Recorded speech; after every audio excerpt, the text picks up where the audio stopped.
నమస్తే. Phone tapping వ్యవహారంలో ఏ1గా ఉన్నటువంటి మాజీ ఐపీఎస్ అలాగే ఇంటెలిజెన్స్ చీఫ్ ప్రభాకర్ రావు. ఆయన ప్రస్తుతం అయితే అమెరికాలో ఉన్నారా, దుబాయ్‌లో ఉన్నారా అనేది తెలీదు. కానీ ఆయన మాత్రం విదేశాల్లోనే ఉన్నారు. ఇలాంటి తరుణంలో ఫోన్ ట్యాపింగ్ వ్యవహారం అలాగే విచారణ వేగవంతం అవుతూ వస్తుంది. ఇటువంటి సందర్భంలో ఆయన్ను గతంలోనే హైదరాబాద్‌కు రావాలని ఆదేశాలు జారీ చేశారు. కానీ అక్కడ ఒక మెలిక పెట్టారు ప్రభాకర్. నాకు అనారోగ్య రీత్యా వైద్య పరీక్షలు అలాగే ట్రీట్మెంట్‌కి నేను విదేశాలకు వచ్చి ఉన్నాను. ఇది పూర్తయిన తర్వాత వస్తాను అని చెప్పి. అలా కుదరదు, రావాలని చెప్పి ఒక రకమైనటువంటి మెసేజ్ ఇచ్చారు. దానికి సంబంధించి ఆయన సరే వస్తున్నానని చెప్పి తర్వాత జరిగినటువంటి పరిణామాలు ఏంటంటే, ఆయనకు సంబంధించినటువంటి ఎవరైతే ఆయన కింద పనిచేసినటువంటి అధికారులు ఉన్నారు, ఇప్పుడు వారు ఐపీఎస్ హోదాలోనే ఉన్నారు, కొంతమంది ఉన్నతాధికారులుగా ఉన్నారు పోలీస్ డిపార్ట్మెంట్లో. వారు టాస్క్ ఫోర్స్ విభాగంలోనూ ఇంటెలిజెన్స్లో ఆయా రకాల సెక్షన్స్లో పనిచేస్తున్నారు. అలాంటి వారికి ఫోన్ చేసి, ముఖ్యంగా ఆ అధికారులు ఇప్పుడు సిట్ టీంలో ఉన్నారు దీంట్లో, ఈ కేసు విచారణకు సంబంధించి.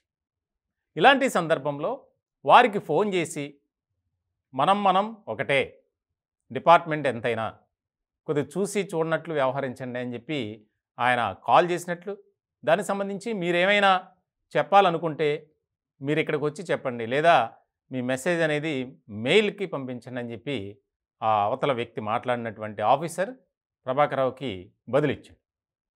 అక్కడితో ఆగిపోయింది. తర్వాత ఎవరితోనూ కాంటాక్ట్లోకి రాలా. కానీ తర్వాత జరుగుతున్న పరిణామాలు కనుక మనం పరిశీలిస్తే, ముఖ్యంగా గులాబీ నేతలతో ఆయన రెగ్యులర్గా కాంటాక్ట్లో ఉన్నారు.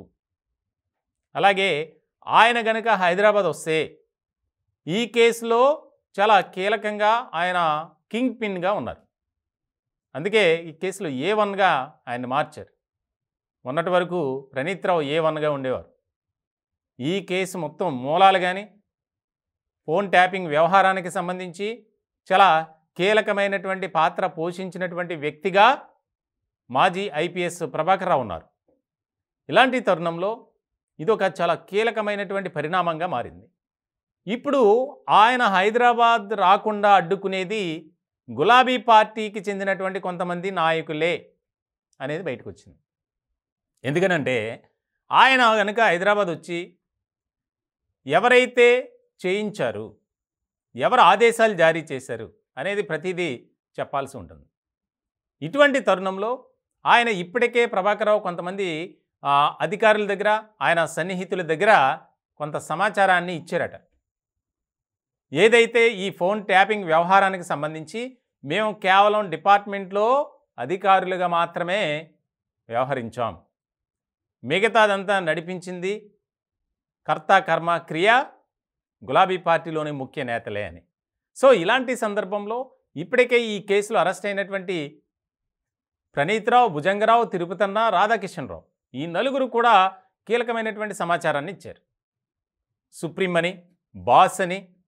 ఇలాంటి సందర్భంలో చాలా కీలకమైనటువంటి పేర్లు బయటకు వచ్చాయి.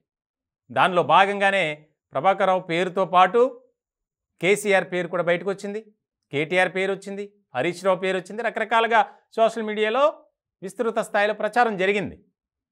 సో ఇలాంటి సందర్భంలో నిజాలను రాబట్టేందుకు అసలు వాస్తవంగా ఏం జరిగింది అనేది 1-to-1 అంటే ముఖాముఖిగా ప్రభాకర్ రావుతో మాట్లాడాలి, ఆయన దగ్గర నుంచి స్టేట్మెంట్ తీసుకోవాలి.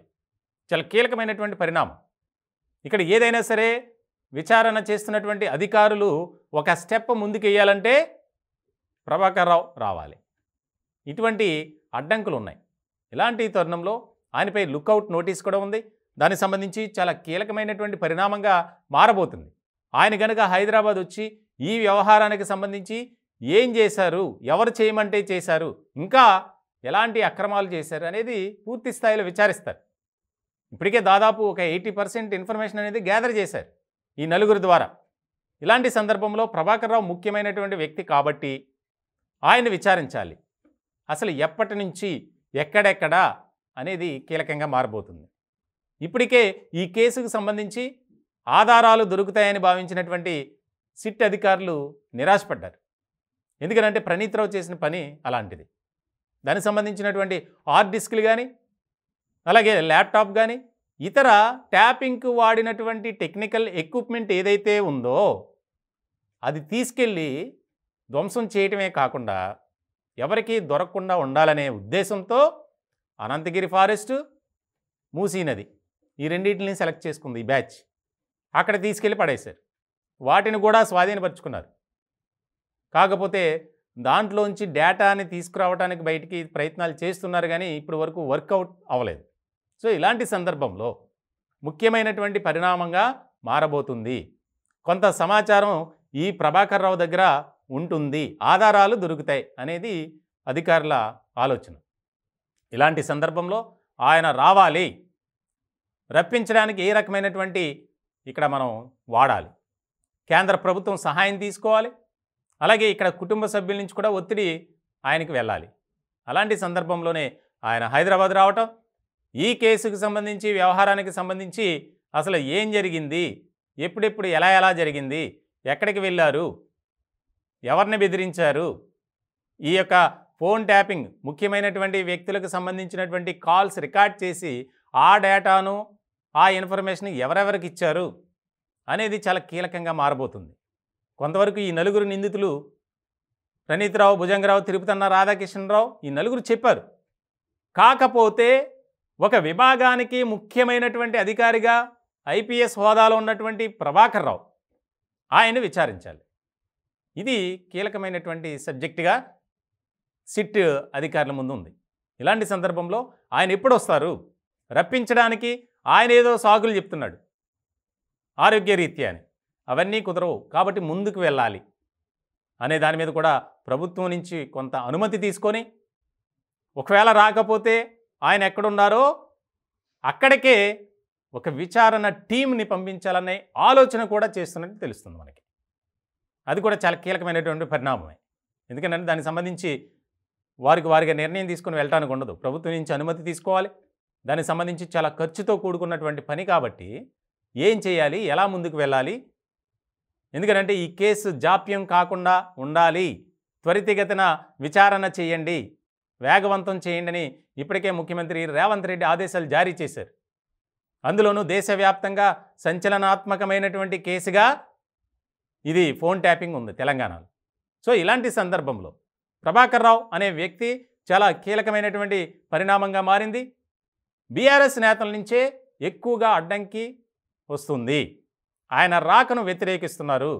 రావు గారు రావద్దు అనే ప్రతిపాదన పెట్టి ఆయనపై తీవ్రమైనటువంటి ఒత్తిడి తీసుకొస్తున్నారు. అందుకే ఆయన రావట్లేదు అనేది విచారణ బృందం అధికారులు ఐడెంటిఫై చేసినటువంటి అంశం. ఎందుకంటే గతంలోనే చెప్పారు, నేను 10-15 రోజుల్లో తిరిగి వస్తాను, వచ్చి మీకు స్టేట్మెంట్ ఇచ్చి మళ్ళీ వెళ్ళిపోతానని.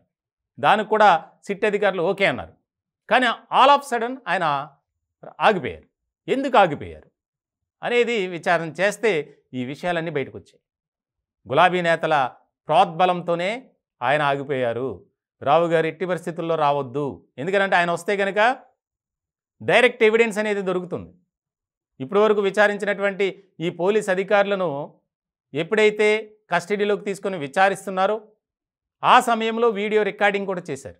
అది రేపొద్దున కోర్టులో ప్రొడ్యూస్ చేయాలి, సబ్మిట్ చేయాలి. కాబట్టి అది ప్రైమరీ ఎవిడెన్స్, అలాగే స్ట్రాంగ్ ఎవిడెన్స్గా మారబోతుంది ఈ కేసులో రానున్న రోజుల్లో.